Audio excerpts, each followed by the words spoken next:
టాలీవుడ్ లో ప్రస్తుతం lucky heroine గా, మోస్ట్ వాంటెడ్ హీరోయిన్ గా దూసుకుపోతున్న ముద్దుగుమ్మ రకుల్ ప్రీత్ సింగ్. స్టార్ హీరోలకు జోడీగా అవకాశాలు దక్కించుకుంటూ స్టార్ ఇమేజ్ ని సొంతం చేసుకుంటున్న ముద్దుగుమ్మ రకుల్ ప్రీత్ సింగ్ ప్రస్తుతం మహేష్ బాబు, మురుగదాసు చిత్రంలో నటిస్తోంది.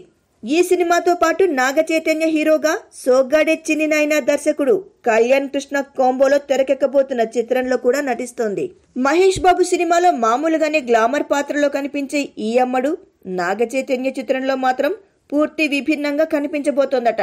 ఇప్పటి వరకు ఏ సినిమాలో కనిపించని విధంగా, ఏ చిత్రంలో ప్రేక్షకులు చూడని విధంగా ఈ చిత్రంలో కనిపించబోతున్నట్టుగా తెలుస్తోంది. ఒక పల్లెటూరి అమాయకురాలైన అమ్మాయి పాత్రలో రకుల్ ప్రీత్ కనిపించబోతోందట. ఆ పాత్ర తనకు బాగా నచ్చిందని, పల్లెటూరి వాతావరణంలో షూటింగ్ చేయడం చాలా బాగుంది అంటూ ఈ అమ్మడి చెబుతోంది. రకుల్ ప్రీత్ సింగ్ అంటే అందాల ఆరబోత. కానీ ఈ చిత్రంలో పూర్తి స్థాయిలో పల్లెటూరి అమ్మాయిగా కనిపిస్తే ప్రేక్షకులు చూసి భరించగలరా, ఆమె అభిమానులు ఈ విషయాన్ని జీర్ణం చేసుకోగలరా అనేది ప్రస్తుతం హాట్ టాపిక్ గా ఉంది. Please subscribe. Hi, it's me Purna. Please subscribe.